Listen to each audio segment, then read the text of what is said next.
Hola, muy buenas tardes. Esta es la charla de Expo Proyecto de Creatividades Múltiples, en donde voy a presentar el proyecto que se llama, el proyecto de investigación en este caso, que se llama Creatividades Múltiples, que estudia la creatividad en distintos dominios.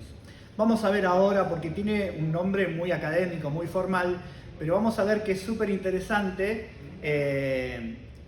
las cosas que estamos haciendo y las cosas que estamos descubriendo en este proyecto, que es un proyecto que está abierto para que participen cualquier estudiante de la Universidad Nacional de La Matanza de cualquier carrera. Así que bueno, espero que les guste la presentación y arrancamos. Bueno, acá hay una pintura, la imagen de una pintura, la foto de una pintura, y una de las preguntas que uno empieza a hacerse cuando ve algo, cuando ve un producto creativo es, hoy en día, ¿lo hizo una persona o lo hizo una máquina? Y es un debate interesante y además no es fácil darse cuenta cuando lo que estamos viendo es el resultado, es un producto creativo, es un aporte creativo. Vamos a ver cuál fue el caso de esa pintura. Esa pintura fue el caso, se llama el Teatro de la Ópera, y una persona que se llama Jason Allen se presentó justamente en un concurso de arte, y se presentó con este seudónimo, Jason Allen y Midjourney. Y Midjourney, como ustedes saben, es una inteligencia artificial generativa que sirve para justamente crear imágenes. Y la pregunta, a través de inteligencia artificial, ¿no? Y la pregunta es si Jason Allen hizo trampa. Esa es la pregunta, porque era un concurso donde las personas se anotaban para presentar sus producciones creativas, en este caso pinturas, y esta persona presentó un producto creativo, no lo sé, que lo hizo él, no lo sé, son cosas que se están debatiendo. Estamos atravesando un momento en la historia muy interesante en donde las personas que estudiamos científicamente la creatividad nos estamos preguntando esto, si las máquinas pueden crear, que la respuesta con el auge de las inteligencias artificiales generativas ya es sí, las máquinas crean. Ahora, lo que pasa es que no crean igual que nosotros, no crean de la misma manera, entonces hay un debate interesante, hay una necesidad de redefinir y repensar la creatividad humana y empezar a definir esta categoría, creatividad humana y creatividad artificial. Son dos categorías distintas. Entonces, para poder tratar de intentar esta respuesta, si hizo trampa, yo me fijé en algunas tecnologías un poquito viejitas, las últimas noticias por telégrafo, cuando salió recién el telégrafo, New York Times, 19 de agosto de 1858. Nos trasladamos un poquito a la historia y van a ver que dice, bueno, este es un resumen de una nota que salió publicada, que está acá, que dice que fue la primera experiencia de la humanidad en las comunicaciones masivas y de inmediato desencadenó las mismas preocupaciones sobre sobrecarga de información, comunicaciones frívolas, pérdida de tiempo, de privacidad, de corrupción, etcétera, etcétera, que decía en qué medida contribuirá a la felicidad de la humanidad, ¿no? Se cuestionaban los beneficios del telégrafo. Hoy es una cosa totalmente ridícula, súper superada. Pero esto es para que vean un poco que cuando aparece una tecnología con la que no estamos acostumbrados a convivir, a interactuar, a trabajar, siempre van a aparecer algunas cuestiones éticas, algunas cuestiones de reacomodamiento de las cosas que hacemos, porque la tecnología cambia, nos atraviesa y cambia la forma en que hacemos las cosas. Entonces, justamente, este es un ejemplo para que se vea que no solamente con la inteligencia artificial o con internet o con la computadora o con el Excel o con la calculadora o con la tecnología que elijan, siempre que sale, siempre que aparece y empieza a entrar en la sociedad, genera estos debates. Entonces ahora lo que estamos haciendo es debatir, entre muchas otras cosas, desde el lado de los que estudiamos la creatividad, cómo es la creatividad con la inteligencia artificial. Y fíjense el ejemplo que les traigo acá. Acá hay dos capturas de pantalla de un código fuente de una, si mal no recuerdo, es una búsqueda binaria. Entonces les pregunto, ¿cuál de estas es una producción humana?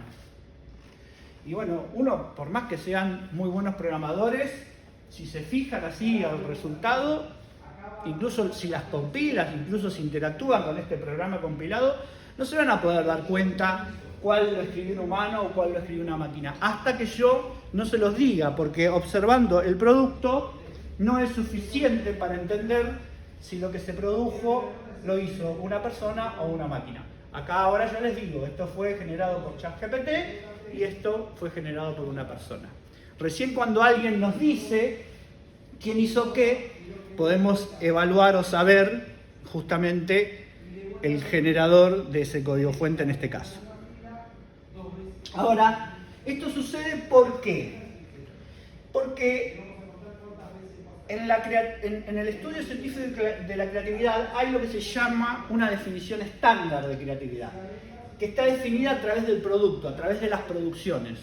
O sea, la creatividad, según una teoría o un conjunto de perfiles de más o menos mediados del siglo pasado, se puede definir a través de la persona, a través del producto, a través del proceso o a través de los contextos. Estas 4 perspectivas que fueron definidas a mediados del siglo pasado, estructuraron la forma en que se investiga la creatividad, en que se aborda la creatividad, en que se observa la creatividad y se estudia la creatividad. Entonces, la definición en la que todos los académicos estamos de acuerdo, que se llama definición estándar, tiene la perspectiva del producto y esa definición está relacionada con la originalidad y la eficacia. Aquellos aportes que son originales y eficaces se los puede llamar creativos. Entonces, si yo evalúo las producciones de las personas, puedo decir si tal o cual persona es creativa o no a través de sus productos. Ahora, siempre que veía un producto creativo antes de la inteligencia artificial, un poema, una canción, un código fuente, una pintura, lo que sea, yo sabía que estaba creado por un humano, pero ahora no tengo esa seguridad. Entonces hay un problema. Tengo que evaluar los productos creativos o las creaciones o la creatividad incluso de otra manera. Entonces vamos a ver si alguna de las otras P que se definieron, proceso, persona o contexto, ayuda a definir la creatividad humana y a diferenciarla de la creatividad de las máquinas. Y nos damos cuenta que si nosotros observamos los procesos creativos y los comparamos la máquina con los humanos, esta es una representación simbólica de lo que hace un modelo grande de lenguaje tipo ChatGPT, Gemini, Anthropic, etc., para poder crear o contestar las preguntas que nosotros les hacemos, ¿no? Se fija en el peso de las palabras, en la atención, por supuesto con unos y ceros porque se trabaja a nivel máquina, nada más que esto es una representación simbólica para que lo podamos entender nosotros. Pero el proceso creativo es ahí, matemática, hardware, estadística, etc. Transformers, tiene la tecnología Transformers y demás. En cambio, si nos fijamos en el proceso de los humanos creamos de manera significativamente distinta a las máquinas. Entonces, podemos diferenciar la creatividad humana de la creatividad de las máquinas si nos fijamos a través del proceso creativo.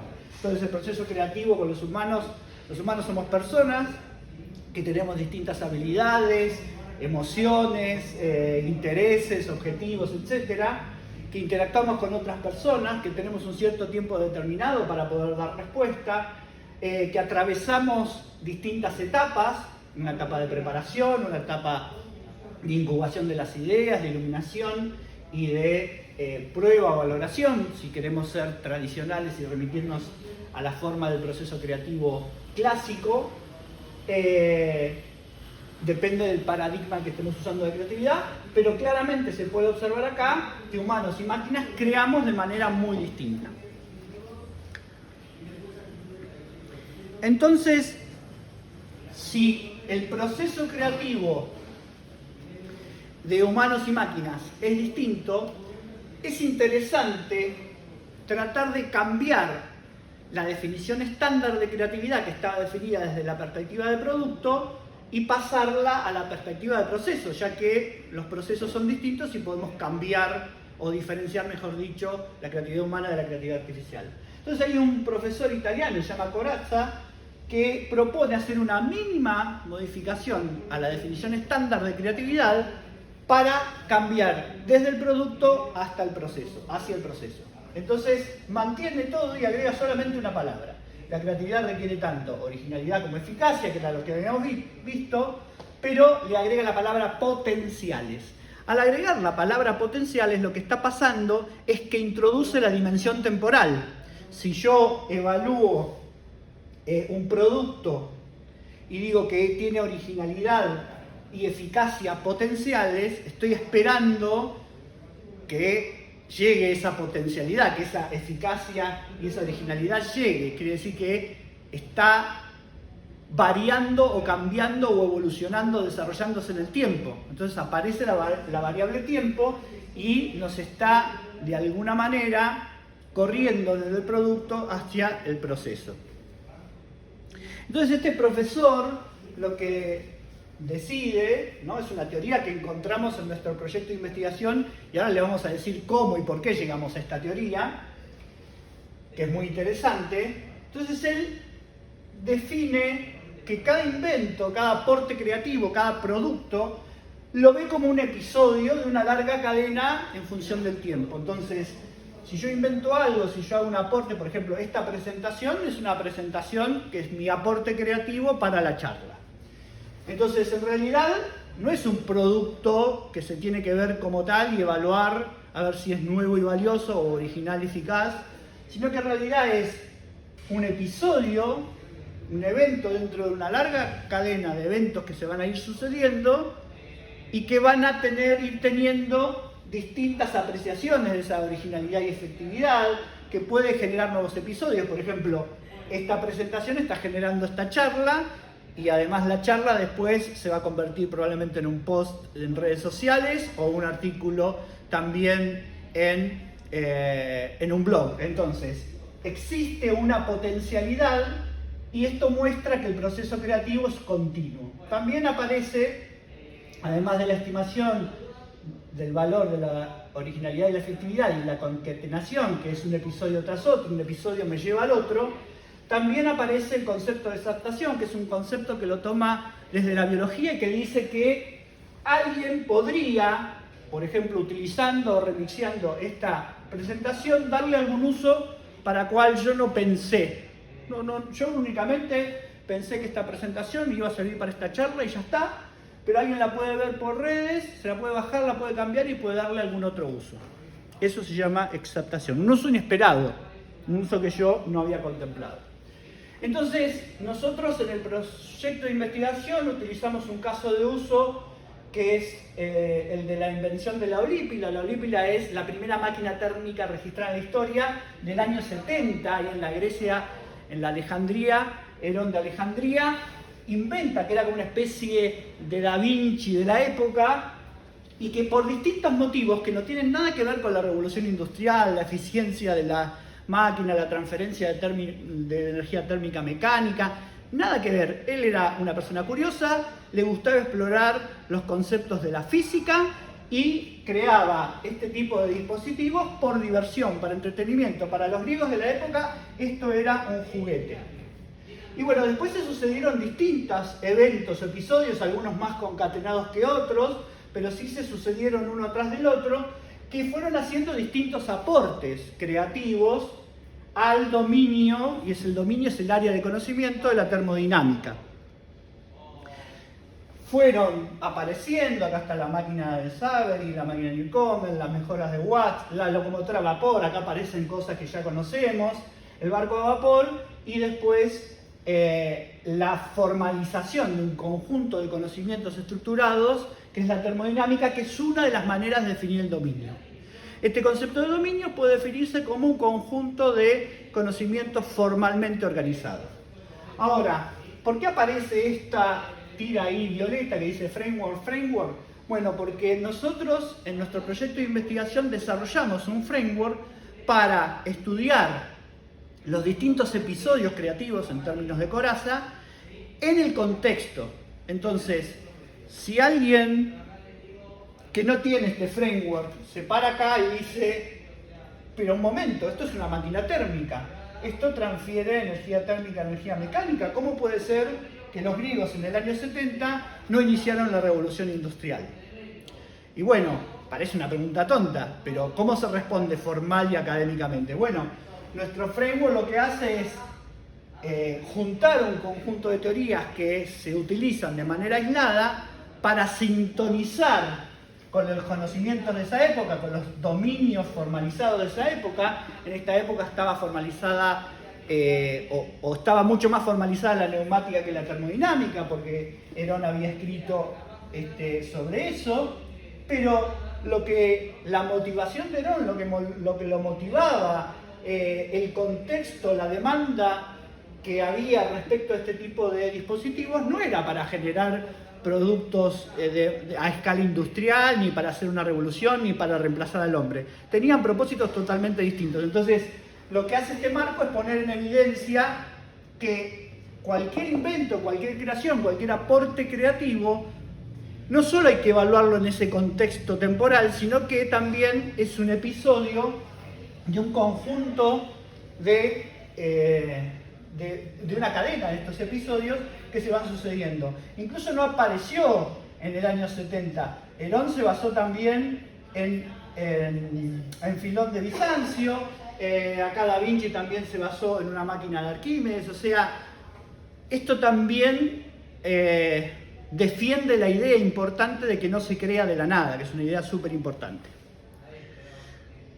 Entonces, acá tenemos en un artículo que publicamos este año en el CADI, el Congreso de Enseñanza en Ingeniería, acá tenemos estos dos conceptos que fuimos trabajando en el artículo. Este es el framework, que es un conjunto de teorías. Ahora está, digamos, instanciado, está sintonizado en este caso de estudio de la Eurípila.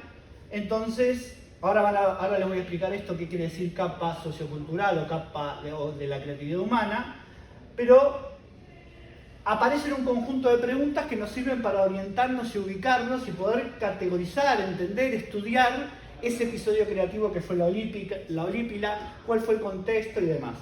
Entonces, la pregunta que se pueden hacer es: ¿qué es lo que motivó a Herón de Alejandría a construir la Eurípila? Bueno, la pasión por la invención, la curiosidad, el asombro, fue tomada como un juego. ¿Cómo era el contexto donde fue creada? Fue creado cercano a una gran fuente de conocimiento, había muchas culturas, estaba ahí la biblioteca de Alejandría, etc. Como áreas temáticas generales, se interesaban en ese momento por la filosofía natural, que ahí sí se podía decir que había un conjunto de conocimientos relacionados con la filosofía y con la parte natural de la filosofía, la física. Exploración de principios físicos y naturales. La neumática, que era el escrito que hizo Herón, que era la tecnología de los gases, de los aires, del estudio del aire, y los dispositivos mecánicos diseñados para la sorpresa y el espectáculo, ¿no? Que es a nivel más específico, que era lo que hacía Herón de Alejandría. Él construía el inventor y construía este y otros dispositivos que eran usados básicamente para el entretenimiento, para la curiosidad y para explorar esa física, esa filosofía natural que en ese momento era muy importante. Y de este lado, si ustedes recuerdan, yo les había hablado de dominio. Nosotros hicimos un relevamiento de distintas definiciones del concepto de dominio. Encontramos que no había acuerdos, que no había definiciones. Había varios autores que definían desde distintos ángulos. Nosotros hicimos una recopilación de esos autores más relevantes porque las necesitábamos para poder estudiar lo que nosotros habíamos empezado a querer estudiar al principio del proyecto de investigación. Entonces, el concepto de dominio, que yo les decía que era un conjunto de conocimientos formalmente organizado, Csikszentmihalyi lo define como un conjunto de reglas, un vocabulario con una gramática y una sintaxis. Csikszentmihalyi capaz que es la persona que más utilizó el concepto de dominio en su modelo de creatividad sistémica. Otros autores como Kaufman y Baer definen o van a referir a un conjunto de conocimientos formalmente organizado, que era lo que yo les decía antes, que está asociado a un campo determinado y que poseen técnicas de representación que capturan de una única manera el conocimiento que se encuentra en el dominio. O sea, el dominio de alguna manera también está relacionado con la habilidad que se tiene para capturar el conocimiento propio de ese dominio. también se define como un área específica de conocimiento que requiere un conjunto de habilidades específicas y como un conjunto de representaciones, comprensiones que subyacen, o sea, que están debajo de la comprensión de un área específica de conocimiento y al desempeño de las tareas asociadas a ese dominio. O sea, si bien había definiciones distintas y por ahí el alcance de cada una no estaba claramente determinado, nosotros también concluimos, por lo menos con los relevamientos que estuvimos haciendo, es que no eran irreconciliables. Entonces, de acá en adelante tenemos desde la parte más de formalización de las herramientas que utiliza nuestro proyecto para estudiar la creatividad, que las estamos creando nosotros, tenemos una primera versión del framework, que el framework nació con una versión 0, porque nosotros sabíamos, al entender que un producto creativo es algo que va a evolucionar en el tiempo, no lo definimos o lo creamos como el definitivo, lo creamos como el primer episodio para ir evolucionándolo. Y tenemos esta recopilación de dominio para tratar de justamente llegar a una definición que nosotros podamos tomar como referencia para estudiar la creatividad en los distintos dominios. Entonces, nosotros habíamos empezado, antes de descubrir todas estas teorías y de armar el framework y de relevar las definiciones de los dominios, lo que habíamos empezado a hacer era observar cuáles eran las prácticas del pensamiento visual en distintos justamente dominios. Entonces, el pensamiento visual en Da Vinci, el pensamiento visual en Ramón y Cajal, cuando dibujaba las neuronas, el pensamiento visual cuando Einstein se imaginaba viajar en una estrella, el pensamiento visual de Feynman cuando representaba de una manera muy sintética las trayectorias o posibilidades de trayectorias de partículas en la física cuántica, el fMRI, las resonancias magnético-funcionales, cómo representaban el cerebro en 3D y demás, y cómo se representan las ideas conectadas en el cerebro de los mapas mentales creados por Tony Buzan. Ahora, cuando nosotros queríamos definir cuáles eran cada uno de estos dominios, no teníamos una definición concreta, no podíamos referirnos a es muy difícil, ¿a qué dominio lo categorizamos a Da Vinci, que era un hombre renacentista y que era hoy en día médico, ingeniero, escenógrafo, diseñador, no sé, era un montón de cosas. Entonces, ese primer problema para poder terminar de escribir esto, que es un artículo en proceso, porque están con todos los integrantes del equipo. Bueno, ahora, antes de continuar con esto, vamos a formalizar la definición de dominio que vamos a usar y vamos a hacer la segunda versión del framework probándolo para ver cómo funciona con todas estas cuestiones.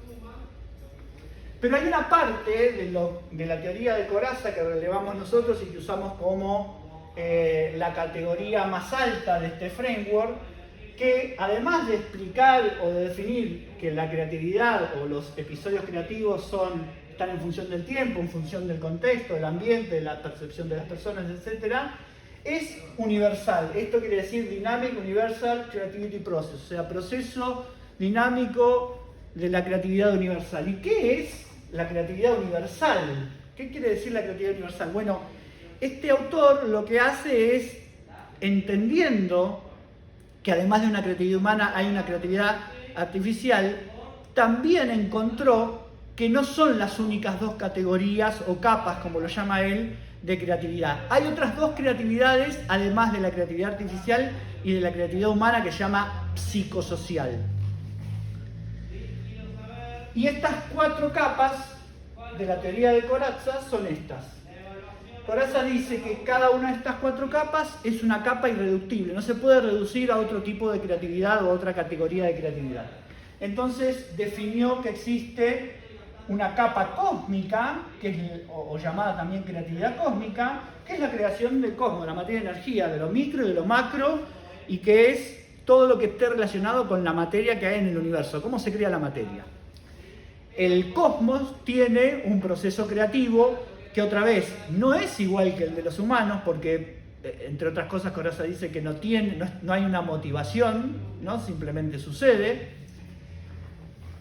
pero es un tipo de creatividad distinta a la humana y a la artificial. Después está la capa natural, o la creatividad biológica, o la capa biológica, que es la creatividad de los seres vivos. Acá lo que hace Corazza es referirse básicamente a la teoría de evolución de Darwin, a la combinación ciega y retención selectiva, que además es tomado esa teoría como una teoría de creatividad en las personas, digo como comentario, estudiada por Simonton y Campbell, si mal no recuerdo. Pero entonces existe una capa natural, una creatividad biológica que tiene su propio proceso creativo, que es totalmente distinto al cósmico, totalmente distinto al humano y al artificial.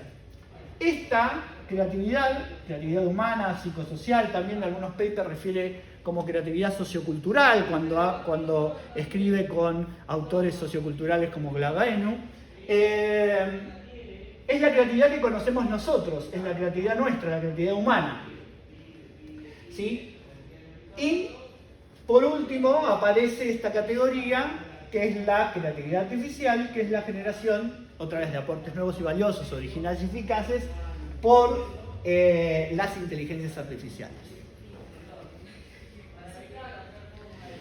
Entonces, todas estas teorías que nosotros fuimos relevando para construir el framework, para entender cómo definir los dominios, en realidad lo que hizo, sobre todo esta última, la teoría del proceso dinámico de la creatividad universal, nos abrió las líneas de investigación.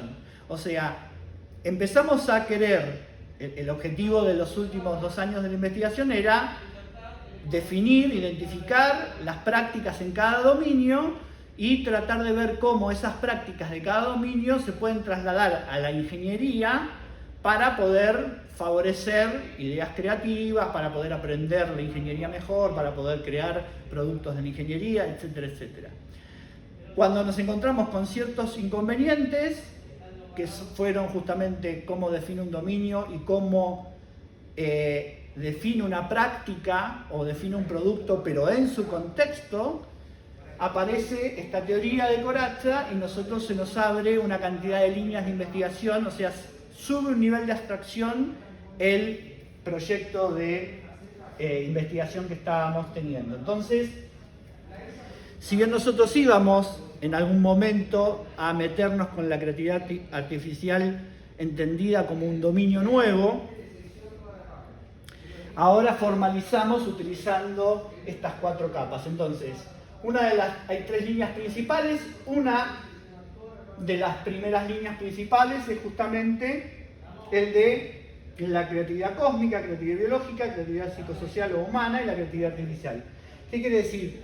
Que el proyecto está abierto para que cualquier persona que le interese entender cómo es la creatividad en alguna de estas capas lo pueda estudiar. Si a alguno de ustedes les gusta mucho la física cuántica, les gusta mucho la física relativista, les gusta mucho, todo lo que tenga que ver con astronomía, astrofísica, el origen del universo, si les gusta mucho todos esos temas, nosotros en el proyecto de investigación tenemos líneas muy flexibles que si ese es tu tema de interés, podés estudiarlo.